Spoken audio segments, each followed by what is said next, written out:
Hello everyone, this is Sweetie Sharma, your chemistry teacher. Today we will discuss about the surface chemistry chapter number 5 of class 12th. This is the part number 3 of the video. Before watching this video, make sure that you have already watched the part number 1 and 2. Now we will discuss about the topic solid catalyst. इसमें हम discuss करने वाले activity क्या होती है. The activity of a catalyst depends upon the strength of the chemisorption to a large extent. अब कोई भी जो कैटलिस्ट है कितना एक्टिव है वो किसके ऊपर डिपेंड करेगा, वो डिपेंड करता है स्ट्रेंथ ऑफ द केमिजोर्प्शन, मतलब जो उनके बीच में जो केमिकल बॉन्ड है उसके ऊपर ये लार्ज एक्सटेंट में डिपेंड करता है. The reactant must get absorbed reasonably strongly on the catalyst to become active.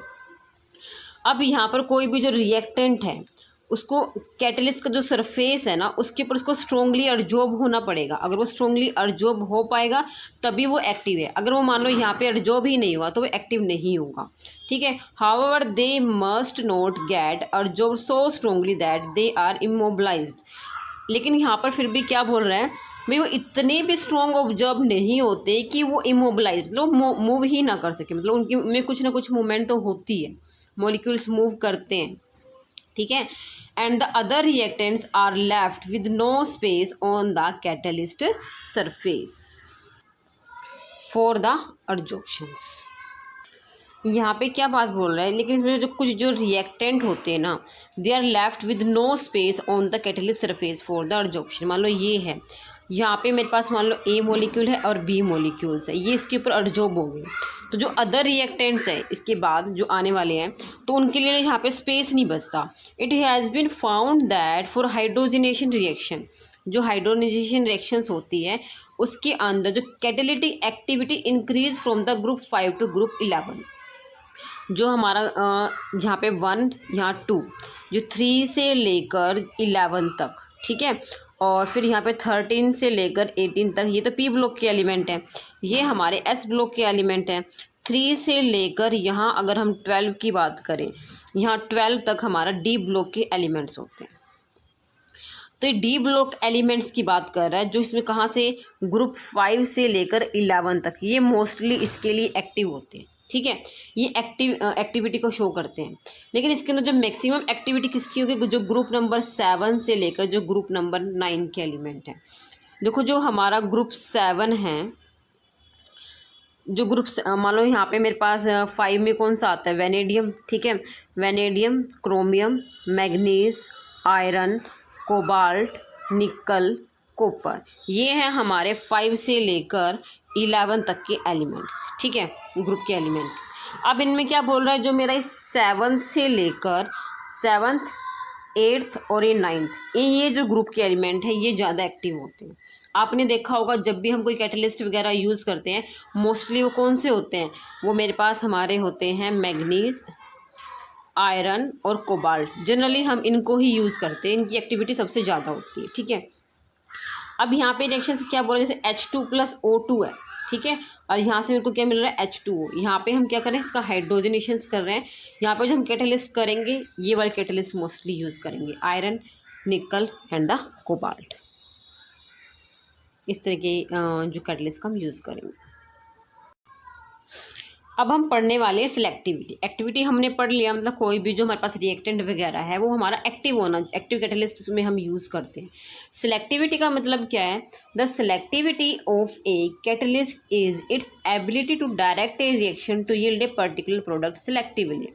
इसका मतलब क्या हुआ भाई, जो कैटलिस्ट है ना, मानो मेरे पास यहाँ पे कोई रिएक्शंस है, ये कैटलिस्ट के ऊपर डिपेंड करता है. अगर ये पर्टिकुलर रिएक्शन के लिए पर्टिकुलर हम कैटलिस्ट ही यूज़ करते हैं. ये जो कैटलिस्ट की एक्टिविटी होती है बहुत ही सिलेक्टिव होती है. ठीक है. मतलब क्या हुआ, अगर ये मान लो जो ये कैटलिस्ट मान लो मैं ए से लेकर यहाँ पे बी बना रही हूँ. ठीक है. फिर मैं ए से लेकर सी बना रही हूँ. अगर मेरे को ए से बी बनाना है तो मुझे डिफरेंट कैटलिस्ट का यूज़ करना पड़ेगा. अगर मुझे ए से सी बनाना है तो मुझे डिफरेंट कैटलिस्ट का यूज़ करना पड़ेगा. तो यहाँ एक पर्टिकुलर कैटलिस्ट ही होता है जो इसके लिए काम. अब under the same reactions condition many products are possible, मतलब उस सेम रिएक्शन, जैसे मैंने यहाँ पे ए लिया, यहाँ पे भी ए लिया, इस पर्टिकुलर रिएक्शंस के लिए डिफरेंट प्रोडक्ट, यहाँ पे मेरे को बी मिल रहा है, यहाँ पे मेरे को सी मिल रहा है, डिफरेंट प्रोडक्ट पॉसिबल हो सकते हैं। Selectivity of a different catalyst for the same reactant is different. अब देखो, जो कोई भी कैटलिस्ट है, ठीक है, सेम रिएक्टेंट ले, जैसे मैंने यहाँ पे ए लिया हुआ है, यहाँ पे भी ए लिया हुआ है, ये इनकी कैटलिस्ट की सिलेक्टिविटी के ऊपर, इनके ऊपर डिपेंड करता है भी वो हमें बी देगा या फिर सी देगा। जैसे यहाँ पे हम बात करते हैं, starting with the H2 and CO and using different catalyst we get the different products. अब इसको मैंने एक एग्जाम्पल की हेल्प से समझेंगे भी कैसे ये सिलेक्टिव नेचर शो करता है। जैसे हमने यहाँ पे बात कर रहे हैं, मान लो मेरे पास यहाँ पे कार्बन मोनोऑक्साइड CO+H2 है, इसमें मैंने कैटलिस्ट क्या यूज़ किया, कॉपर, और मैंने इसको हीट कर दिया, तो मुझे मिल रहा है यहाँ पे HCHO, ये क्या है, मेरा मिथेनॉल है, ठीक है। ऐसे ही मान लो मैंने इस कार्बन मोनोऑक्साइड और H2 लिया हुआ है, इसको मैंने हीट कर दिया निकल की प्रेजेंस, जो कैटलिस्ट हमारे यहाँ पर क्या निकल है, तो यहाँ पर मुझे methane gas plus water molecule मिल रहा है, ठीक है। और अगर मैं इसकी थर्ड टाइप की रिएक्शंस लिखूं, कार्बन मोनोऑक्साइड प्लस H2, और यहाँ मेरे पास जो कैटलिस्ट है वो क्यूपर ऑक्साइड है, जिंक ऑक्साइड्स है, और एक क्रोमियम ऑक्साइड है Cr2O3 है, ठीक है। तो यहाँ मुझे जो मिल रहा है प्रोडक्ट, वो मेरे को मिल रहा है CH3OH, ये मिल रहा है। अब ना इसको ध्यान से समझो, जैसे यहाँ पे है, आप यहाँ पर देख लो, जो मेरी फर्स्ट रिएक्शन है, जो ये सेकंड रिएक्शंस है, और ये थर्ड रिएक्शन है, यहाँ पे जो रिएक्टेंट है आप नोटिस कर रहे होंगे तीनों के अंदर सेम है, carbon monoxide plus H2, carbon monoxide plus H2, तीनों में सेम है यहाँ। लेकिन जो आप प्रोडक्ट साइड देख रहे हो, यहाँ मुझे मिल रहा है फॉर्मल्डिहाइड, यहाँ मुझे मिल रहे हैं मिथेन्स, और यहाँ मुझे मिल रहा है अल्कोहल। तो ये मेरे पास चेंज क्यों आ रहा है, हमारे पास जब रिएक्टेंट सेम है लेकिन प्रोडक्ट मुझे अलग अलग क्यों मिल रहा है, इसका रीज़न है जो हम यहाँ पे कैटलिस्ट का यूज़ कर रहे हैं। आप देखो, अगर मैंने कॉपर को यूज़ किया, उसको हीट किया, तो मुझे मिथेनॉल मिल रहा है, ये हमारा मिथेनॉल है HCHO, ये इसका IPC नेम है, और फॉर्मल्डिहाइड इसका कॉमन नेम होगा। अगर मैं इसी सेम रिएक्टेंट के अंदर ये निकल कैटलिस्ट का यूज़ कर रही हूँ, तो मुझे मिथेन्स की फॉर्मेशन हुई, ठीक है, और साथ में वाटर मॉलिक्यूल। रिएक्टेंट तो इसमें सेम है, आप नोटिस कर रहे हो, लेकिन जो हमारे पास जो ये कैटलिस्ट हम यूज़ कर रहे हैं ये डिफरेंट है। जैसे ही हम कैटलिस्ट का डिफरेंट यूज़ कर रहे हैं, तो मेरा प्रोडक्ट यहाँ पे चेंज हो रहा है। रिएक्टेंट तो सेम है, लेकिन प्रोडक्ट मेरे पास यहाँ पे चेंज आ रहा है इसमें। तो ये इसका क्या शो करता है भाई, पर्टिकुलर अगर हमें ये सिलेक्टिव होता है, मतलब अगर मैंने ये यूज़ किया तो मुझे यही मिलेगा, अगर मैंने ये यूज़ किया तो मुझे यही मिलेगा, ठीक है। तो ये सिलेक्टिव नेचर शो करता है इस तरह से। तो अब यहाँ पे देखो, जो यहाँ पे दिया हुआ है ना, ये एग्जाम्पल, जैसे मिथेनॉल, अभी हमने किया ना, यहाँ पे मिथेनॉल का फार्मूला क्या होता है, HCHO, यही होता है, ठीक है। मिथेनॉल भी हमने यहाँ पे पीछे किया CH3OH, ये दूसरी रिएक्शंस का है, लेकिन अभी हम यहाँ पे एग्जाम्पल मैंने बता दिए हैं भी क्या क्या होते हैं। एक catalyst is highly selective in nature, बहुत ही सिलेक्टिव होता है। As a result substance which act as a catalyst in one reaction may fail to catalyze the another reaction। इसका मतलब क्या हुआ, मान लो हमारे पास A से हमें B मिल रहा है, और A रिएक्टेंट ही है जो हमें C दे रहा है, ठीक है। मान लो ये यहाँ पे हमने जो कैटलिस्ट यूज़ किया, इस केस के अंदर कॉपर यूज़ कर लिया, और यहाँ पे मैंने निकल यूज़ कर लिया। अगर मैं यहाँ पर निकल की बजाय कॉपर यूज़ करूँगी ना, तो मुझे ये सेम प्रोडक्ट नहीं, मतलब ये C नहीं देगा। पर्टिकुलर रिएक्शंस में पर्टिकुलर कैटलिस्ट ही काम करता है। अगर उसी कैटलिस्ट को अगर हम दूसरा प्रोडक्ट चाहते हैं, तो वो वहाँ पर फेल हो जाता है, वो कैटलिस्ट वहाँ पर वर्क नहीं कर पाता, ठीक है। तो उस केस में वो कैटलिस्ट फेल हो जाता है। अब ना हम यहाँ पे रिएक्शंस देखने वाले हैं, जो अभी हमने यहाँ पे की थी। अभी यहाँ पे हमने ये फर्स्ट रिएक्शन की थी, ठीक है, ये वाली हमने कर लिया। अब हम ये रिएक्शंस करने वाले हैं। इसमें देखो क्या है, मान लो मेरे पास CH4 है, मीथेन गैस है, प्लस O2 है। अगर हम ये रिएक्शंस करवाएं कॉपर 523 केल्विन टेम्परेचर और 100 एटमॉस्फेयर में, तब क्या होगा, मेरे पास मिथेनॉल की फॉर्मेशन होगी, ठीक है। अगर हम सेम रिएक्टेंट है CH4 + O2, कैटलिस्ट चेंज कर देते हैं। कैटलिस्ट मैंने क्या लिया, मोलिब्डेनम ऑक्साइड ले लिया, इसको हीट कर दिया, तब हमारे पास फॉर्मेशन आएगी HCHO formaldehyde + H2O। IUPAC name इसका क्या है, मिथेनल। ठीक है, इसका IUPAC नेम है मिथेनल और इसका है मिथेनॉल। अब आप यहाँ पर देख रहे हो, यहाँ पे जो रिएक्टेंट है और यहाँ पे जो रिएक्टेंट है, दोनों केसेस में सेम है। फ़र्क किस में आ रहा है मेरे पास यहाँ पे, मतलब चेंज कैसे भी जो हमें प्रोडक्ट डिफरेंट मिल रहा है वो डिपेंड कर रहा है इस कैटलिस्ट के ऊपर। ठीक है, मैंने बता दिया पर्टिकुलर कैटलिस्ट ही पर्टिकुलर रिएक्टेंट के लिए काम करता है और वो हमें प्रोडक्ट देता है। ठीक है, तो आप देख रहे हो यहाँ पे मेरे पास रिएक्टेंट सेम है, ये भी और ये भी, बट प्रोडक्ट क्या है मेरे पास डिफरेंट आ रहा है। एक हमें मिथेनॉल दे रहा है और एक हमें मिथेनल दे रहा है, ये फॉर्मल्डिहाइड है। ठीक है, तो ये अब हम इसी में डिस्कस करने वाला है जो हमने सिलेक्टिविटी के बारे में पढ़ा था ना, उस सिलेक्टिविटी में एक हमारे पास एग्जांपल आता है जियोलाइट का। तो जो shape selective catalyst by the zeolite, the catalytic reaction that depends upon the pore structure of the catalyst. ठीक है, जैसे मान लो मेरे पास ये एक कैटलिस्ट है, उसके अंदर जो पोर स्ट्रक्चर है, मतलब वो किस शेप की है, ऐसे है या फिर ऐसे है या फिर स्क्वायर्स में है, मतलब किस शेप में है, उसके ऊपर भी डिपेंड करता है। Size of the reactant, reactant का साइज क्या है, product molecule is called the shape selective catalyst. मतलब जो इस तरह से, जो उसके साइज के ऊपर डिपेंड करता है, पोर स्ट्रक्चर के ऊपर डिपेंड करता है, रिएक्टेंट के साइज के ऊपर डिपेंड करता है, प्रोडक्ट का मॉलिक्यूल है, इन सब के ऊपर डिपेंड करता है, उसको हम क्या बोलते हैं, सेप सेलेक्टिव कैटलिस्ट।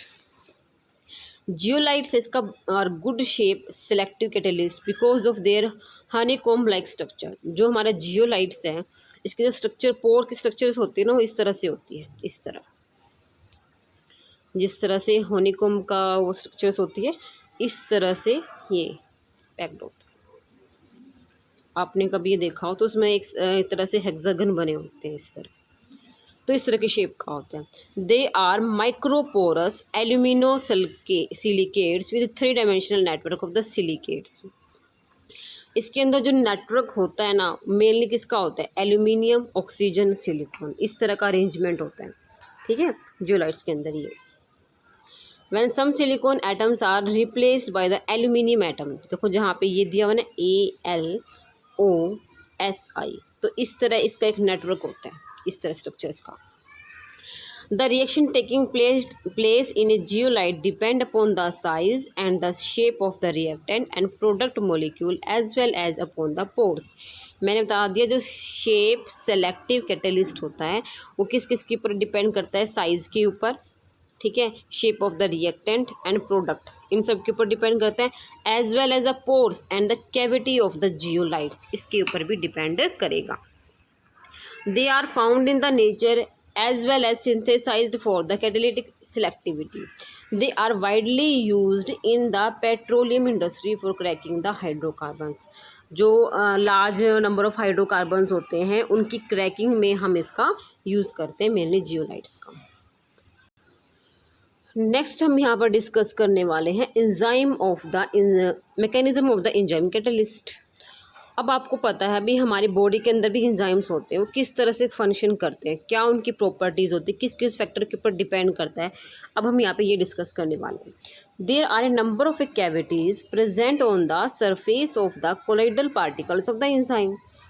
जो हमारे पास कोलाइडल पार्टिकल्स होते हैं उनमें काफ़ी संख्या में, काफ़ी नंबर्स में कैविटी प्रेजेंट होती है।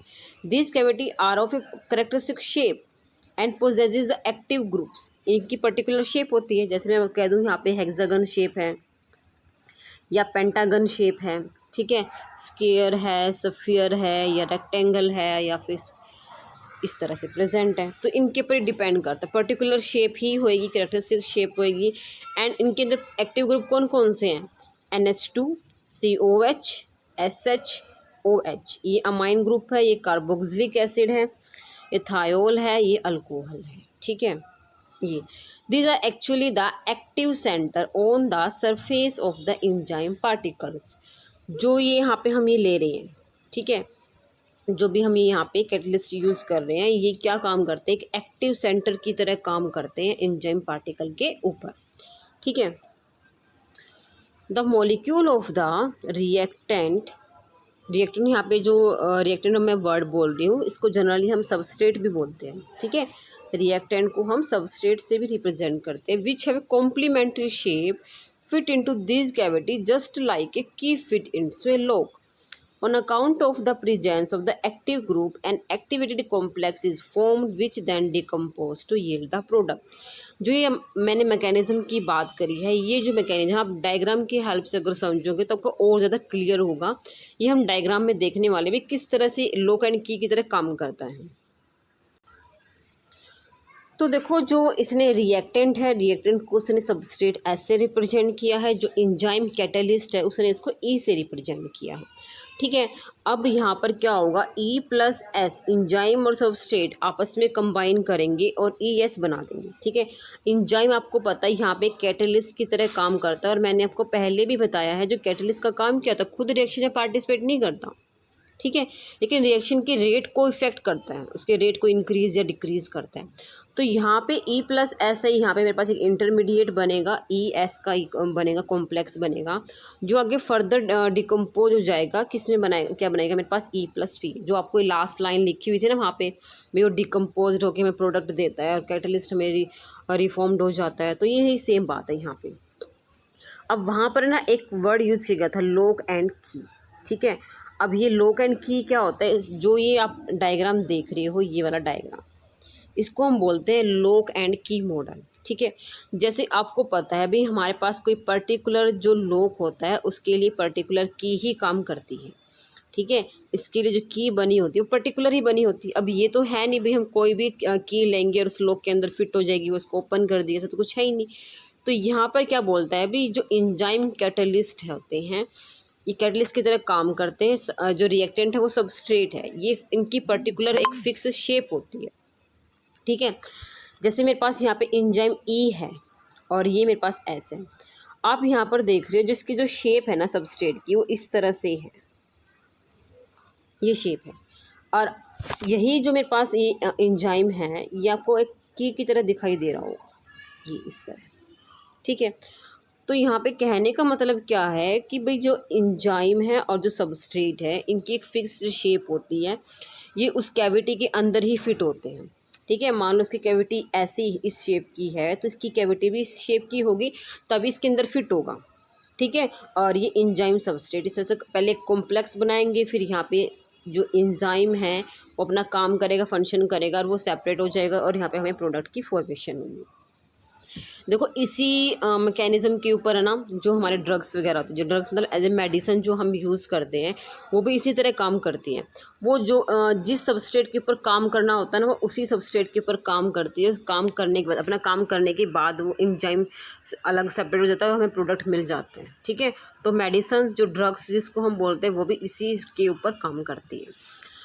तो जो देखो इसके अंदर दो स्टेप्स हैं, binding of enzyme to substrate to form an activated complex, क्या बनाएगा, E plus S E S बना रहे हैं, फिर डिकम्पोजिशन होएगा activated complex to form the product. यहाँ पे मेरे पास किसकी फॉर्मेशन हो रही है, देखो ये जो लास्ट स्टेप है ना, यहाँ आप यहाँ पे देख रहे हो जो मेरे पास इंजाइम और सबस्ट्रेट कॉम्प्लेक्स बना था ये यहाँ पे फर्दर डिकम्पोज हो जाएगा, मतलब ब्रेक हो जाएगा, ई प्लस पी बनाएगा। यहाँ पे मेरे पास ई क्या है, इंजाइम है, और पी मेरे पास यहाँ पर क्या है, प्रोडक्ट है, ये मेरे पास प्रोडक्ट देगा। तो अभी आपको ये समझ में आ गया होगा अभी क्यों इसको हम लॉक एंड की मॉडल बोलते हैं। तो इसका रीज़न यही है। ठीक है, क्योंकि इसमें क्या होता है, जैसे पर्टिकुलर लॉक में एक पर्टिकुलर की काम करती है, सेम यहाँ पर भी ऐसे ही है भी, इस पर्टिकुलर लॉक के ऊपर ही पर्टिकुलर की ही काम करेगी। ठीक है, जैसे आप देख रहे हो ये की तरह दिखाई दे रहा है और ये आप इसको लॉक मान लो तो इसके अंदर ये पर्टिकुलर यही फिक्स होएगा। अगर इसकी कैविटी सेम ऐसी है तभी इसके अंदर फिक्स होगा, अदरवाइज इसके अंदर ये फिक्स भी नहीं होगा। ठीक है, तो जो एंजाइम कैटलिस्ट है इसको हम बोलते हैं लॉक एंड की मॉडल भी बोलते हैं। अंडरस्टूड। नेक्स्ट हम डिस्कस करने वाले हैं, तो अब हम यहाँ पे डिस्कस करने वाले characteristics of the enzyme catalyst. इनकी करेक्टरिस्टिक्स क्या क्या होते हैं। फर्स्ट पॉइंट है ये हाईली एफिशिएंट होते हैं, ठीक है, हाईली स्पेसिफिक होते हैं, इनकी एफिशिएंसी है वो भी हाईली होती है, और स्पेसिफिसिटी जो हमने पढ़ा से एक्टिविटी का नेचर होता है तो वही सेम ये हाईली स्पेसिफिक होते हैं, मतलब स्पेसिफिक कैटलिस्ट होते हैं ये, जिसके लिए रिएक्टेंट के लिए काम करते हैं। ये highly active under optimum temperature, अगर जो इनकी टेम्परेचर की रिक्वायरमेंट है अगर उसमें इनको मिल जाती है तब तो ये हाईली एक्टिव है, मतलब एक ऑप्टिमम टेम्परेचर पे ही ये काम करते हैं। Highly active under optimum pH, temperature भी ऑप्टिमम होना चाहिए, जो पीएच की जो रेंज है वो भी हमारी ऑप्टिमम होनी चाहिए। Increasing activity in the presence of the activator and the coenzymes, जैसे हमने यहाँ पे दो वर्ड पढ़े थे, एक तो हमने पढ़ा था एक्टिवेटर, ठीक है, और एक हमने पढ़ा था पॉइजन्स। मैंने कहा था जो एक्टिवेटर होता है वो रिएक्शन के रेट को इंक्रीज़ करता है, और पॉइजन क्या होएगा, कैटलिस्ट होता है जो रिएक्शन के रेट को डिक्रीज़ करता है। तो यहाँ पर अगर हम कोई एक्टिवेटर ऐड करते हैं या फिर कोई कोएंजाइम्स ऐड करते हैं तो वो उसकी एक्टिविटी को इंक्रीज़ कर देता है। अगर हम यहाँ पे पॉइजन ऐड करते हैं तो उसकी एक्टिविटी को, उसका जो रेट है उसको क्या कर देगा, डिक्रीज़ करेगा, इनहिबिटर्स एंड पॉइजन्स। तो ये से कुछ पॉइंट्स है एंजाइम कैटलिस्ट के, बिल्कुल सिंपल पॉइंट है। हाईली एफिशिएंट है, हाईली स्पेसिफिक है, ऑप्टिमम टेम्परेचर होना चाहिए, ऑप्टिमम पीएच होनी चाहिए, और जो प्रेजेंस ऑफ एक्टिवेटर जो कोएंजाइम्स है उसके रेट को इंक्रीज़ करेंगे, पॉइजन इसके रेट को डिक्रीज़ करेंगे। तो ये बेसिक से पॉइंट है। देखो अभी हम जो नेक्स्ट टॉपिक स्टार्ट करने वाले हैं ये आपका रिलेटेड है, जो आपने पहले पढ़ चुके हो 9th क्लास के अंदर। आपने सुना होगा, एक तो होता है ट्रू सॉल्यूशन, एक होता है हमारा कोलॉइड, और एक होता है हमारा सस्पेंशन, ठीक है। तो ये आपने सुना भी होगा क्या होते हैं ये। ट्रू सॉल्यूशंस है, एक कोलॉइड्स है, एक सस्पेंशन है। सस्पेंशन के जो पार्टिकल का जो साइज़ होता है वो लार्ज होता है, कोलॉइड्स में इन दोनों के बीच की रेंज का होता है, ट्रू सॉल्यूशन में पार्टिकल का साइज छोटा होता है। तो जो हमारा सस्पेंशन है, जैसे अगर हम वाटर है, वाटर के अंदर सैंड अगर ऐड कर दे तो उसमें जो हमें सैंड के पार्टिकल वो क्लियर दिखाई देते हैं। कोलॉइड्स क्या होता है, जो हमें मिल्क सॉल्यूशन लेते हैं वो हमारा कोलॉइडल का एग्जांपल होता है। ट्रू सॉल्यूशन में जैसे हम शुगर सॉल्यूशन ले लिया तो ये हमारा होमोजीनियस सिस्टम होता है, जो हमें जो पैटर्न होता है उसका पूरा यूनिफॉर्म होता है। कोलॉइड और जो सस्पेंशन के जो मॉलिक्यूल्स होते हैं वो हेट्रोजीनियस सिस्टम शो करते हैं, ठीक है। तो ये जो टर्म्स आप पहले पढ़ चुके हो, तो आज हम जो यहाँ पे डिटेल डिस्कस करने वाले हैं वो कोलॉइड के बारे में डिस्कस करने वाले हैं। कोलॉइड्स क्या होता है, तो इसके अंदर देखो आप, एक colloid is a heterogeneous system in which one substance is disperse phase as very fine particle in another substance called the dispersion medium. अब यहाँ पर आप दो वर्ड देख रहे हो, तो क्या है डिस्पर्स फेज और एक क्या है डिस्पर्शन मीडियम। ये क्या होता है हम ये डिस्कस करने वाले हैं। आपने सॉल्यूशन वर्ड सुना होगा, ठीक है, सॉल्यूशन वर्ड सुना हुआ है ना आपने, तो उसमें देखो सॉल्यूशन किससे मिलकर बना हुआ है। इसके अंदर क्या होता है, एक तो सोल्यूट होता है, ठीक है, और एक क्या होता है सोलवेंट होता है। इन दोनों के मिक्सचर से हमें क्या मिलता है, सॉल्यूशन मिलता है। क्लियर। अब आपको पता है जो सोल्यूट होता है वो हमारा लेस अमाउंट में होता है, और जो हमारा सोलवेंट होता है वो हमारा लार्ज अमाउंट में होता है। ये लेस अमाउंट में, ये लार्जर अमाउंट में होता है। ऐसे ही हमारा डिस्पर्स्ड फेज होता है और डिस्पर्सन मीडियम होता है, ठीक है। ऐसे ही हमारा सेम डिस्पर्स्ड फेज और डिस्पर्सन मीडियम होता है। जो डिस्पर्स्ड फेज है वो हमारा सोल्यूट की तरह काम करता है, और जो हमारा डिस्पर्सन मीडियम है ये हमारा सोलवेंट की तरह काम करता है। डिस्पर्स्ड फेज लेस अमाउंट में होगा और डिस्पर्सन मीडियम हमारा लार्जर अमाउंट में होगा। क्लियर, आपको समझ आ गया होगा। इन ए कोलॉइड द डिस्पर्स्ड फेज में consist of A particles of a single macromolecules. इसके अंदर क्या बोल रहा है अभी, जो हमारे पास जो डिस्पर्स्ड फेज होता है इसके अंदर जो मॉलिक्यूल्स हैं वो सिंगल मैक्रोमोलिक्यूल्स भी हो सकते हैं, ठीक है। इसके अंदर क्या आता है मेनली, जैसे प्रोटीन हो गया, सिंथेटिक पॉलीमर हो गया, ये डिस्पर्स फेज में आएंगे। और an aggregate of many atoms, ions भी हो सकते हैं, मॉलिक्यूल्स भी हो सकते हैं। Colloidal particles are larger than the simple molecules but small enough to remain the suspended. मैंने आपको बताया भी हमारे पास ये 3 टाइप के सॉल्यूशन होते हैं।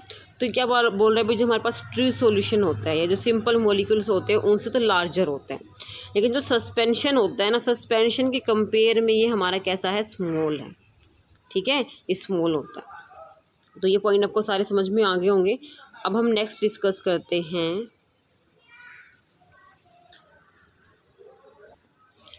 Colloids are classified on the basis of the following criteria.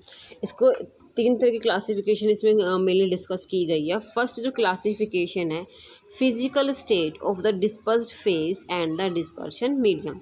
अब जो हमारे पास मैंने बताया अभी डिस्पर्स्ड फेज होता है, डिस्पर्शन मीडियम होता है, तो उनमें जो फिजिकल जो स्टेट है उनके अकॉर्डिंग क्लासिफिकेशन की गई है। सेकेंड है नेचर ऑफ द इंटरेक्शन, जो हमारा डिस्पर्स्ड फेज है और जो डिस्पर्सन मीडियम है उनका इंटरेक्शन किस नेचर का है, तो इसके ऊपर भी डिपेंड करता है। जो थर्ड है वो हमारा type of the particle of the dispersed phase, जो हमारे डिस्पर्स्ड फेज है उसमें कितने टाइप के पार्टिकल्स प्रेजेंट है, उसके अकॉर्डिंग भी हमने इसको क्लासीफाई किया है। फर्स्ट हम यहाँ पर डिस्कस करने वाले हैं फर्स्ट इसका जो नेचर है, ठीक है। देखो यहाँ पे classification based on the physical state of the disperse phase and the dispersion medium. यहाँ पे हम total 8 types of colloidal system की जो पॉसिबल है वो डिस्कस करने वाले हैं। अब हमें पता है जो हमारे पास मैटर है उसकी 3 स्टेट होती है। कौन कौन सी? एक तो होती है हमारी सॉलिड, ठीक है, एक होती है हमारी लिक्विड और एक होता है हमारा गैस। तो 3 स्टेट होती हैं। इनको आपस में मिक्स करें, जैसे सॉलिड है, सॉलिड सॉलिड में, लिक्विड लिक्विड में, गैस गैस में, 3 केस तो ये बन गए आपके, ठीक है। सॉलिड सॉलिड लिक्विड है, लिक्विड गैस का मिक्सचर है, मतलब इस तरह के आपस में मिक्स करके यहाँ पे हम टोटल 8 टाइप को डिस्कस करने वाले हैं, ठीक है। फर्स्ट है, जैसे आपको पता है भी जो डिस्पर्स्ड फेज होता है ये हमारा क्या होता है, सोल्यूट की तरह काम करता है। डिस्पर्सन मीडियम हमारा सोलवेंट की तरह काम करेगा। तो जो डिस्पर्स्ड फेज है ये हमारा स्मॉल अमाउंट में प्रेजेंट होएगा और डिस्पर्सन मीडियम हमारा लार्ज अमाउंट में प्रेजेंट होगा। जो अब हम यहाँ पे फर्स्ट डिस्कस करने वाले हैं सॉलिड इन सॉलिड, ठीक है। क्या है? Solid in solid. इसको हम क्या बोलते हैं? सॉलिड सोल बोलते हैं।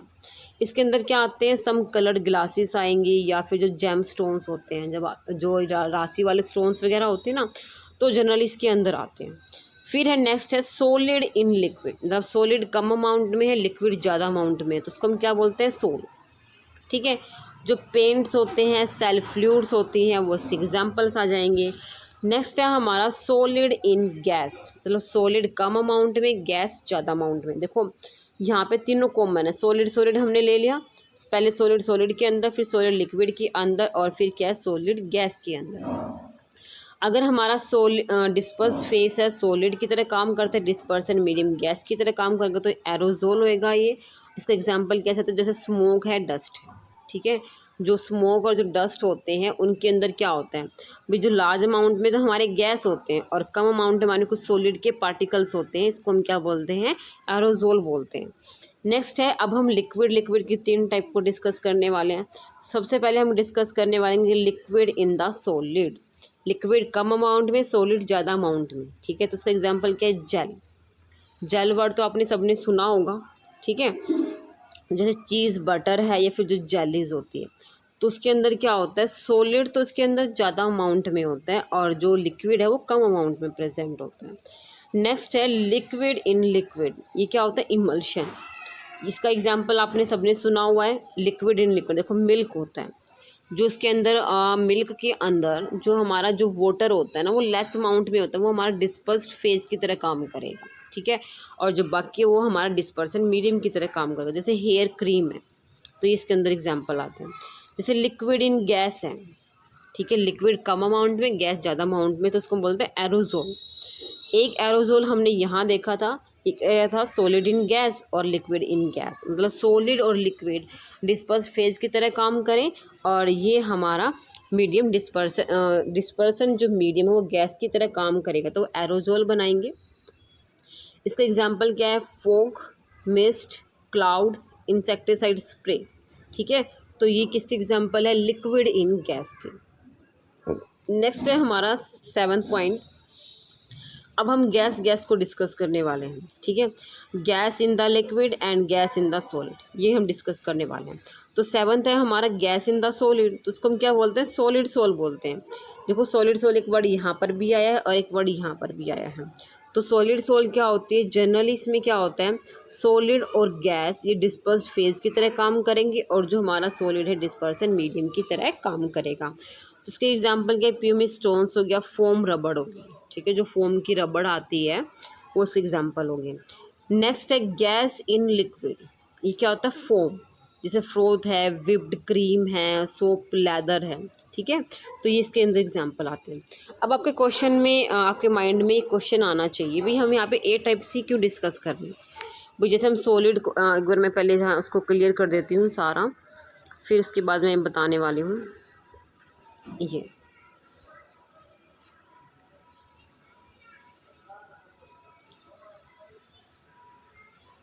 देखो, हमने यहाँ पे टोटल 8 पॉइंट डिस्कस किए हैं। फर्स्ट हमने क्या डिस्कस किया था, भाई यहाँ पे मेरे पास solid in solid, solid in liquid, solid in gas, फिर 3 डिस्कस किए, liquid in solid, liquid in liquid, liquid in gas, फिर हमने डिस्कस किया liquid in the solid, gas in the liquid, ठीक है। अब इसके अंदर हमारा एक पॉइंट रह गया, वो कौन सा है, गैस इन गैस, ठीक है। ये हमारा डिस्पर्स फेज की तरह काम करेगा और ये हमारा डिस्पर्सन मीडियम की तरह काम करेगा, अंडरस्टूड। तो ये हमारा इसके अंदर क्यों नहीं काउंट हुआ, भाई हमारे जैसे मेरे पास 3 इसके सॉलिड की होगी, 3 केस लिक्विड की होगी, 3 केस गैस की भी तो होने चाहिए, टोटल 9 आने चाहिए थे, लेकिन यहाँ पे हमने 8 टाइप को डिस्कस किया है। तो यहाँ पे जो मैंने बात बताई भी गैस इन गैस क्यों पॉसिबल नहीं, क्योंकि ये हमारे क्या बना देता है, हमारा ये हमारा होमोजीनियस मिक्सचर बना देते हैं। और हमने पढ़ा भी जो हमारा कोलॉइड होता है वो हमारा हेट्रोजीनियस होता है, ठीक है, लेकिन गैस और गैस क्या हो जाएगा, होमोजीनियस होएगा। तो इसीलिए इसके अंदर हमने 8 टाइप को डिस्कस किया है। जो 9th टाइप है गैस इन गैस, वो हमने यहाँ पे डिस्कस नहीं की। इसका रीज़न क्या है, क्योंकि वो हमारा होमोजीनियस मिक्सचर शो करेगा, ठीक है। नेक्स्ट अब हम यहाँ पे पढ़ने वाले हैं जो ये हमने aerosol, foam, emulsion, sol, gel क्या होती हैं। अगर आपको ऐसे वहाँ पे समझ में ना आया हो तो आप यहाँ पे एक बार डेफिनेशंस को रीड कर सकते हो, मतलब क्या होता है क्या नहीं होता। जैसे एरोजोल है, एरोजोल में क्या होता है, जो डिस्पर्सन जो फेज़ है ना, इसके अंदर कौन कौन से थे, लिक्विड और सॉलिड पार्टिकल्स, एंड जो डिस्पर्सन मीडियम है वो क्या हो जाएगा, गैस। देखो लिक्विड एंड सॉलिड किसके अंदर, गैस के अंदर, ठीक है। तो ये क्या है, एरोजोल, मतलब जिसमें सोल जो वर्ड आ रहा है, जोल जो वर्ड आ रहा है वो गैस में हमने होगा, गैस में जो अदर बच गए लिक्विड और सॉलिड। फोम क्या होता है, जो डिस्पर्सन जो फेज होता है वो गैस होता है, ठीक है, डिस्पर्सन फेज गैस होएगा। मैं यहाँ पे डिस्पर्सन मीडियम लिख रही हूँ। डिस्पर्सन मीडियम क्या हो सकता है, सॉलिड एंड लिक्विड, तो उसको हम क्या बोलेंगे, फोम बोलेंगे। इमल्शन क्या होता है, इमल्शन क्या होता है, लिक्विड और लिक्विड, डिस्पर्सन फेज भी लिक्विड होएगा और डिस्पर्सन मीडियम भी कैसा होगा, हमारा लिक्विड होगा। सोल क्या होती है, इसके अंदर ये हमारा गया सॉलिड और डिस्पर्सन मीडियम हमारा क्या आएगा, लिक्विड, ये होगा हमारा सोल। जेल क्या होती है, इसके अंदर देखो ये ना गलत लिखा है, यहाँ पे ना लिक्विड आएगा उल्टा, ये ना सोल को इसने एक्सप्लेन कर दिया है। जिसने जेल लिखा हुआ है ना, जेल में इसने सोल वाले पॉइंट ही लिख दिया, लेकिन यहाँ पे गलत लिखा हुआ है, यहाँ आएगा लिक्विड और यहाँ आएगा solid, liquid in the solid, इसको हम बोलते हैं जेल। इसमें सॉलिड ज़्यादा अमाउंट में होता है और लिक्विड कम अमाउंट में।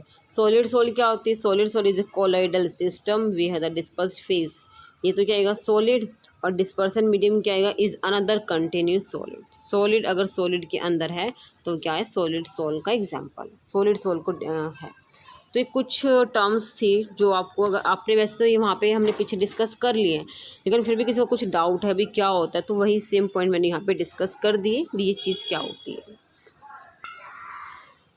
तो जो देखो, जो मैंने आपको बताया था भी, जो जेल होती है वो क्या होती है, जेल क्या होती है, जनरली हमारा लिक्विड इन सॉलिड होता है, लिक्विड कम अमाउंट में और सॉलिड के एज ए डिस्पर्सन मीडियम काम करते हैं। तो ये हम सब देख चुके हैं। तो जो ये आपकी डायग्राम देख रहे हो, पिक्चर देख रहे हो, ये हमारी जेल की पिक्चर है। आपको पता है इसके अंदर लिक्विड कम अमाउंट में होगा, सॉलिड हमारा क्या लार्ज अमाउंट में होता है। तो जो आप ये ड्रॉपलेट देख रहे हो, ये एक तरह से लगा लो लिक्विड की ड्रॉपलेट्स, ठीक है।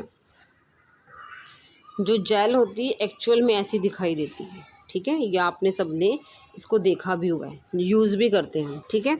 तो ये हमारी जेल्स है।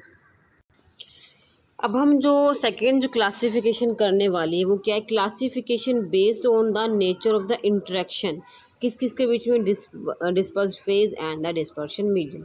यहाँ पे हम दो टाइप को डिस्कस करने वाले हैं, एक तो होता है लायोफिलिक कॉलॉइड्स, एक होता है लायोफोबिक कॉलॉइड्स हम डिस्कस करने वाले हैं। देखो जो फिलिक वर्ड होता है ना, फिलिक वर्ड का मीनिंग एक तो होता है फिलिक, एक होता है ये फोबिक। ये दो वर्ड जो होते हैं इनका मीनिंग क्या होता है, फिलिक का मतलब होता है लविंग, ठीक है, और फोबिक का मीनिंग क्या होता है, हेटर। तो जो लायो वर्ड यूज़ किया गया जनरली ये लिक्विड के लिए यूज़ किया गया है, तो जहाँ पे लायोफिलिक आ गया उसका मतलब क्या आ गया भाई, ये लिक्विड लविंग है और ये क्या है, लिक्विड हेटर्स हैं। तो इस तरह से होता है। तो हम यहाँ पर देखते हैं भी लायोफिलिक कोलॉइड्स क्या होता है। तो यहाँ लायोफिलिक मीन्स लिक्विड लविंग, मैंने आपको बता दिया अभी फिलिक जो वर्ड होता है वो लविंग के लिए यूज़ होता है, लायो जो वर्ड है लिक्विड के लिए यूज़ किया गया है। जो कोलोइडल सोल्स हैं directly formed by mixing substance like जो गम्स है with a suitable liquid are called the lyophilic sols. इनको ना हम डायरेक्ट प्रिपेयर कर सकते हैं, जैसे हमें यहाँ पे गम ले ली, उसको डिस्पर्सन मीडियम में डिज़ोल्व कर दो, मिक्स कर दो, तो हमारे पास लायोफिलिक कोलोइड की फॉर्मेशन हो जाएगी। An important characteristics of this sol is that if the dispersion medium is separated from the dispersed phase, the sol can be reconstituted by simply remixing with the dispersion medium. That is why these sols are also called the reversible sols.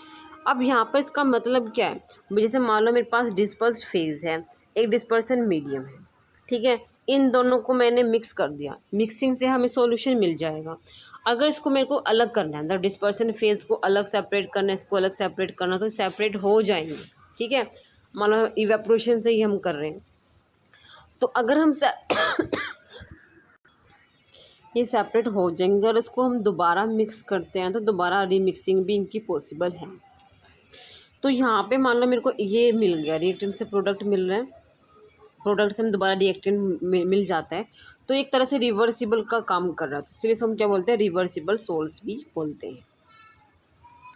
जो अभी हमने lyophilic पढ़ा, जो lyophobic क्या होता है, इसका opposite होता है, वो हमारा लिक्विड लविंग था, ये हमारे क्या होता है, लिक्विड हीटिंग होता है, ठीक है।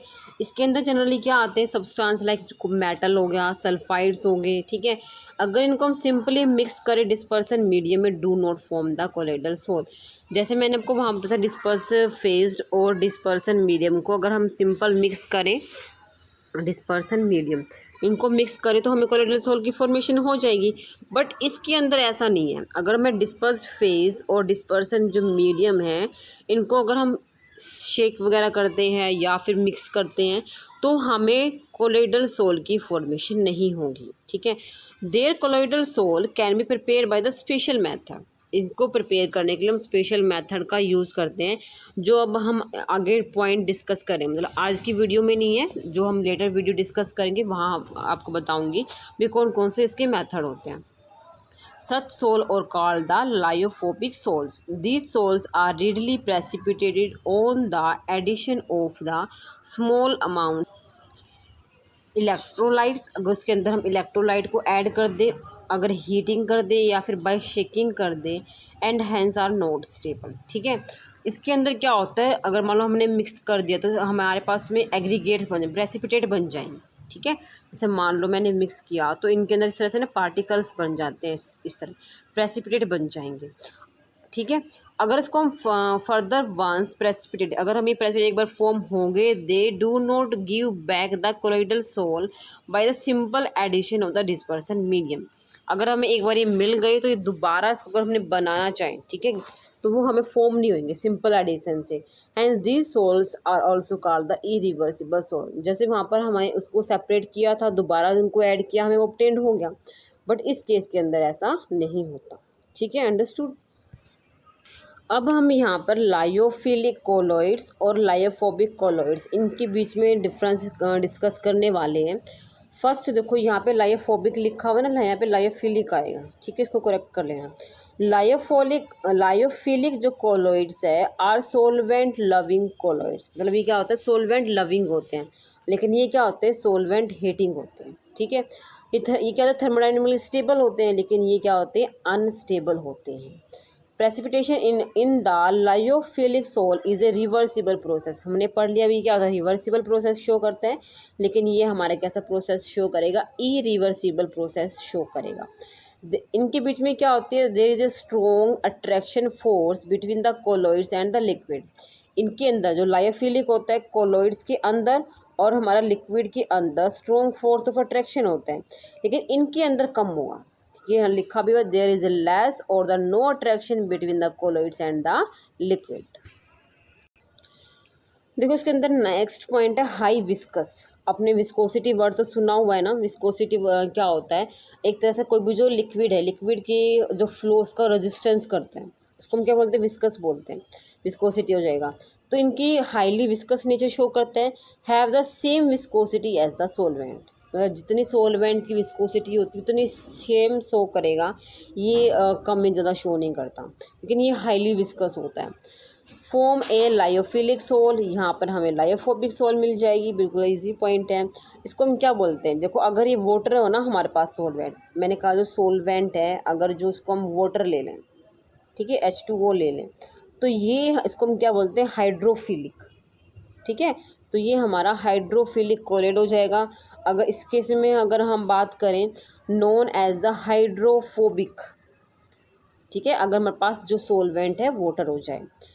तो नेक्स्ट इसके अंदर a lyophilic sol can be prepared by the direct addition of the colloids into the liquids. अब मैंने आपको बताया भी था भाई, अगर इनको हम डायरेक्ट मिक्स करते हैं तो हमें लायोफिलिक सोल की फॉर्मेशन हो जाएगी, लेकिन अगर इनको हम सिंपल मिक्स करते हैं ना तो वो हमें फॉर्म नहीं होएगा। तो इसके लिए हमें स्पेशल टेक्निक का यूज़ करना पड़ता है, जैसे हमारे पास मैकेनिकल एगिटेशंस हो गया। ठीक है, इनके लिए ना स्पेशल मेथड्स हैं, वो जो टॉपिक है वो हम आगे डिस्कस करेंगे, जो हमारी आगे आने वाली वीडियो होगी, जो दूसरे पार्ट्स होगी उसमें डिस्कस करेंगे। तो ये था हमारा लायोफिलिक और लायोफोबिक जो कोलॉइड सोल्स होते हैं उनके बीच में डिफरेंस। ठीक है, नेक्स्ट जो टॉपिक है ना, आज की जो वीडियो है हमारी लंबी हो जाएगी अगर मैंने ये जो टॉपिक है ये वाला ये डिस्कस किया था। अगर हमने ये जो थर्ड जो क्लासिफिकेशन है ना हमारी, ये है। ठीक है, classification of the colloids based on the type of the particle the disperse phase and dispersive medium. इस यहाँ पे हम तीन इसके आगे फर्दर टाइप्स हैं, multi molecular, macromolecular and associated colloids. तो ये टॉपिक जो हमारी वीडियो बहुत लेंथी हो जाएगी, ये जो क्लासिफिकेशन है हम नेक्स्ट वीडियो में डिस्कस करने वाले हैं। अभी हम यहाँ पे एक बार लायोफिलिक और जो लायोफोबिक जो कोलॉइड्स होते हैं उसका एक बार डायग्राम देख लेते हैं, फिर यहाँ पे हम इस वीडियो को एंड कर देंगे। जैसे ये डायग्राम दिखाया हुआ है, ये आपने ना क्लींजिंग एक्शन ऑफ सोप सुना होगा। ठीक है, तो ये बिल्कुल वैसे ही है, जैसे उसमें एक हाइड्रोकार्बन की चेन होती है, एक पोलर होता है, एक नॉन पोलर होता है, तो यहाँ पे भी सेम ऐसे ही काम करते हैं। यहाँ पे देख रहे हो ना, जैसे ये तो ये जो मेरे पास पार्ट है, ये तो मेरे पास क्या है, लायोफोबिक एंड, इनका ये लायोफोबिक एंड है, और ये जो पार्ट है ये इनका क्या होता है, लायोफिलिक एंड होता है। ये क्या होता है, अगर हमारे पास मान लो वाटरी सोलवेंट है तो ये क्या हो जाएंगे, वाटर लविंग हो जाएंगे ना। क्या मैंने आपको बताया था ना भी, क्या होते हैं, सोलवेंट लविंग। ठीक है, लायोफिलिक क्या होता है, सोलवेंट लविंग होता है, लायोफोबिक क्या होता है, सोलवेंट हेटिंग होता है। जैसे मान लो मैंने यहाँ पे वाटर ही लिया हुआ है, ठीक है, इस वाटर के अंदर जो ये वाला जो पार्ट है ना, ये इसका वाटर लविंग होएगा, और जो ये वाला पार्ट है ये क्या आएगा, लायोफोबिक नेचर शो करेगा, ये वाटर हीटिंग शो करेगा। इसीलिए इस तरह से इनको अरेंज किया गया है, इसके जो मॉलिक्यूल है ना वो इस तरह से अरेंज होते हैं। नेक्स्ट इसमें जो डायग्राम है वो भी आपको समझने में काफ़ी हेल्प करेगा कि भी क्या होता है lyophobic and the lyophilic colloids. तो अभी हम यहाँ पे ये डायग्राम देखते हैं।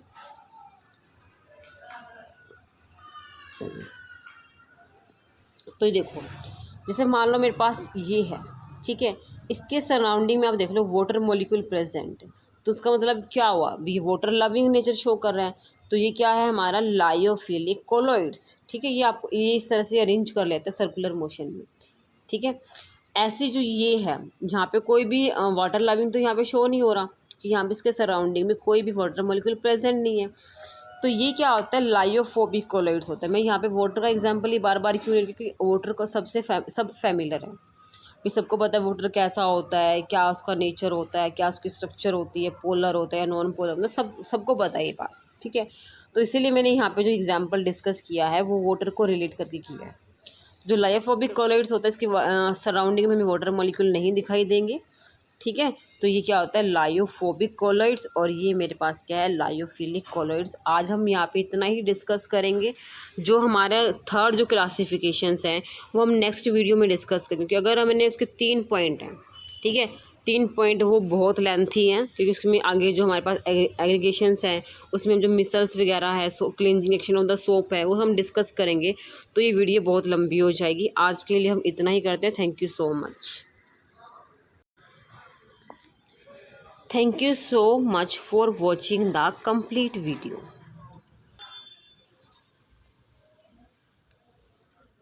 वीडियो को लाइक, शेयर और चैनल को सब्सक्राइब करना बिल्कुल ना भूलें। Thank you.